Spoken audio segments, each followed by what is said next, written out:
அண்மை செய்தியை பார்த்துக் கொண்டிருக்கிறோம். பெஞ்சல் புயல் நிவாரணத்திற்காக தனது 1 மாத ஊதியத்தை முதலமைச்சர் மு.க.ஸ்டாலின் வழங்கியிருக்கிறார். இது குறித்த கூடுதல் தகவல்களோடு செய்தியாளர் அபினேஷ் இணைந்திருக்கிறார். அவரோடு பேசலாம். அபினேஷ், இப்போ முதலமைச்சர் தன்னுடைய 1 மாத ஊதியத்தை புயல் பாதிப்பிற்காக வழங்கியிருக்கிறார். விவரங்கள் என்ன?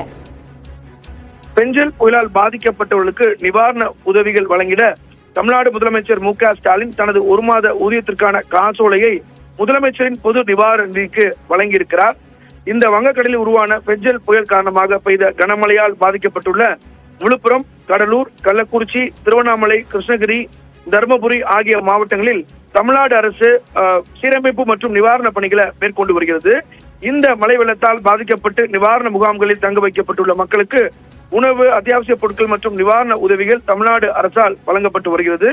இந்த நிலையில மழைக்காலங்களில் ஏற்படும் தொற்று நோய்களிலிருந்து மக்களை பாதுகாத்திட பொருட்டும் மருத்துவ மற்றும் மக்கள் நல்வாழ்வுத்துறை மூலமாக சிறப்பு முகாம்களும் நடத்தப்பட்டு வரக்கூடிய நிலையில தற்காலிகமாக மறுசீரமைப்பு பணிகளும் நடைபெற்று வருகிறது.